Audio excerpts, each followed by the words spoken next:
Thank you, Father thank you. Father Declan.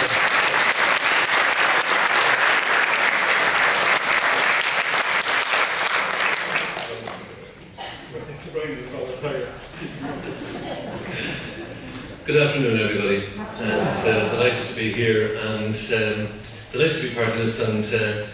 And Clare asked me maybe 6 months ago to do something. I said, "Oh yeah, no problem." And of course, as time drew closer, I began to regret it, and the deadline grew tighter and tighter. But delighted to be here, and it just struck me. I hadn't thought of this before coming here, but as Pascal kicked off events here today, I was just thinking of the significance of it, and I couldn't help think of Father Jerry Rice, one of my history teachers in St. Pat's back in the 80s, who would have been a relative of Ethna Cantwell and also a colleague of Ethna Cantwell, whom we remembered at the very, very beginning. And when one of the lads in 1A1 would say to Father Rice, "Father, why do we have to study history?" You know, Father Rice had a great definition of history. He said, "Sonny, way back there's a young lad, and he's looking out at you through the mists of time, and he's saying to you, 'I'm me, who are you?'" And I think it's a wonderful definition of history, that in some way by looking back and by discovering and by getting to know the people who went before us, we come to know who we are. You know? So just wanted to honour Father Rice here today. So I've been asked to speak about the history of St. Mary's Church, and to be honest, I said, what can I say, because it's all very much there. And the Navan Historical Society have a wonderful website with wonderful information and history about St. Mary's Church. So I said I'd try to come at it from a slightly different angle and maybe throw in a few spanners and burst a few balloons along the way, maybe. So that's why I took as the title St. Mary's Navan Church, Cathedral or Theatre. Okay? So the key dates, I suppose, we begin really, the modern parish of Navan really begins in 1829 with Catholic emancipation.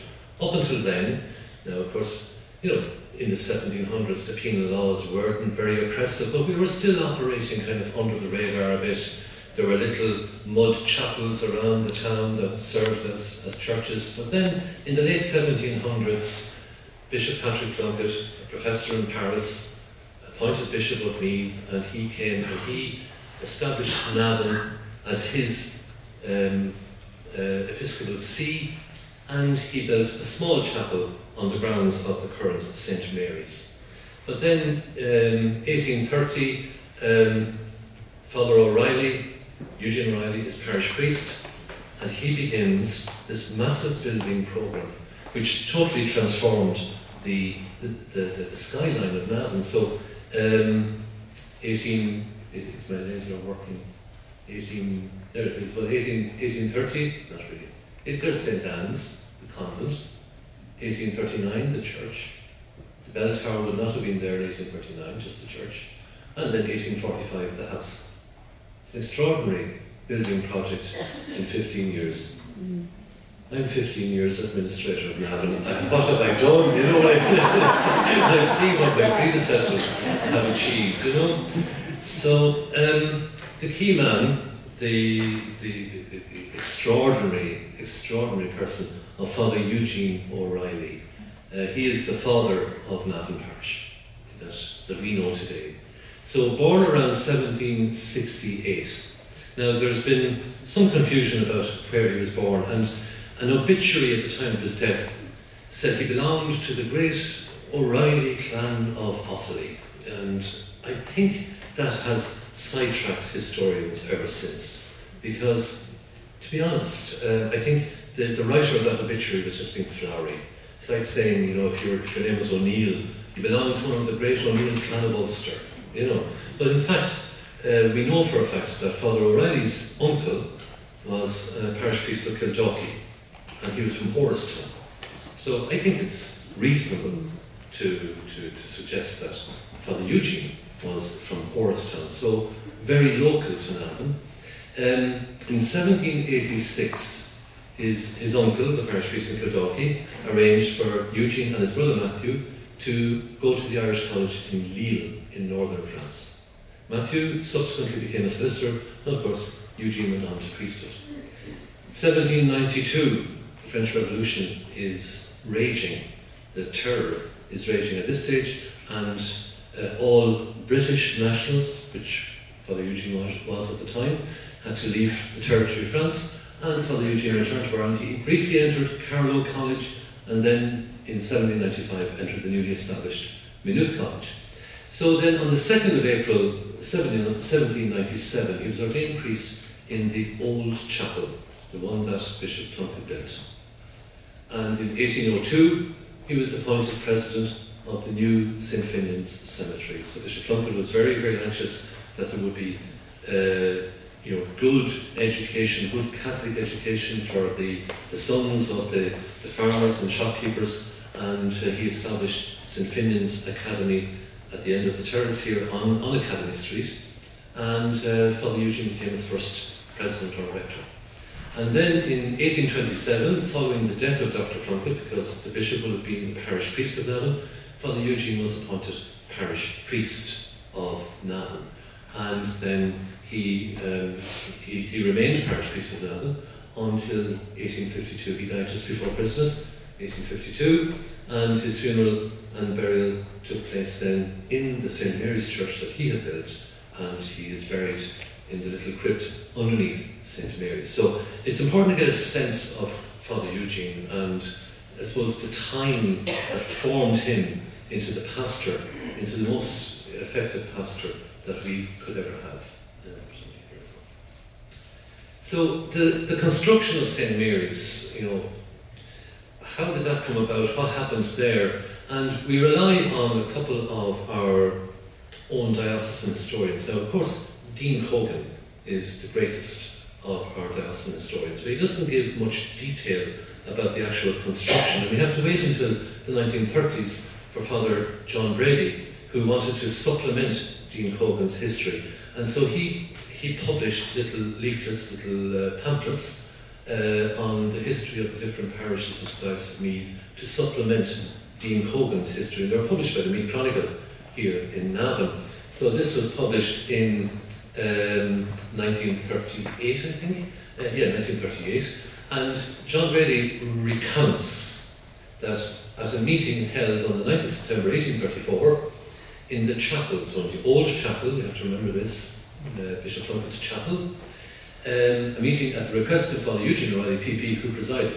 A committee of 34 was formed, and it was resolved that the present chapel is by far too small for the present congregation, and that we do forthwith enter on the erection of a new one. Okay, so that was the meeting, if you like, that gave rise to the decision to build the new St. Mary's. I think what's interesting here, though, is note it's the building of a chapel. They don't think of themselves as building a cathedral. And I think that's significant. And of course, in those days, the Catholic churches were generally known as chapels, and the Protestant churches were known as churches. If you look at the old Ordnance Survey maps, you'll see church and chapel. So the Catholic Church was always the chapel. So the work of construction then began in 1834, almost immediately after that meeting. And James Bulger was appointed architect. And he wasn't the local, he was a Dublin man, but significantly, he had been the main architect on St. Andrew's Church in Westland Row, which was opened in 1834. Now at that stage, St. Andrew's on Westland Row was the biggest Catholic church in Ireland, and it hit the news lately because the Archbishop of Dublin has floated an idea that the pro-cathedral will no longer be the pro-cathedral, that St. Andrew's in Westland Row will become the new cathedral for the Diocese of Dublin. So a significant project, and obviously then a significant name as architect. 1837, Samuel Lewis publishes his Topographical Dictionary of Ireland, and he notes that the chapel is a handsome Grecian edifice, now in the course of erection upon an extensive scale. So he notes the extensive scale of the building. And then we read in the newspapers that on Sunday the 20th of October 1839, the formal opening with Grand High Mass celebrated by the Bishop of Meath, Dr. Cantwell. The photograph there is of the Curry Cross, which is 1864, so 30 years after the construction commenced on the church. You can see how plain the chapel is. It's nothing like what's there today, because the original building was a very, very plain, rectangular shoebox structure, but extensive, bigger than St. Andrew's, which allows us, I think, to claim that at the time of its construction, St. Mary's was the biggest Catholic church in Ireland at the time of its construction, I have no doubt. Now, what about the whole theatre thing? Do you know that story that Navan Church was modelled on a theatre or an opera house? We owe that to Father Brady. Father Brady, God bless him, going around the parishes of the diocese in the 1930s, writing these pamphlets. He had the story that Father Poland, the administrator in Navan, was handed a traditional account of a speech, which is probably made on this occasion by Father O'Reilly. And we don't know, was it a written account? If it was, we don't have it. Probably an oral account. And Father O'Reilly is supposed to have said at the meeting, why do people go to a theatre? Because they can see and hear everything that passes on the stage. I'll build a church to hold 3,000, where everyone will see the altar and hear the priest. So that's ambitious. And Father O'Reilly, this is Father Brady, Father O'Reilly is said to have had the Cercle Métropolitain in Paris in mind when the new church was designed, and to have imitated its dimensions. So, if you're really interested, what do you want to do then? You want to find out about this Cercle Métropolitain in Paris. So, I spent 6 years in Paris, know Paris well, know how to do these things, so off I go looking for it. And I have looked everywhere. And I have read and consulted the books about the theatres of opera in the 17th century, the theatres of Paris in the 18th and 19th century, the operas of Paris. I've looked, can't find it anywhere. If you Google Cercle Métropolitain in Paris, you get 4 results. One of them is the Navan Historical Society.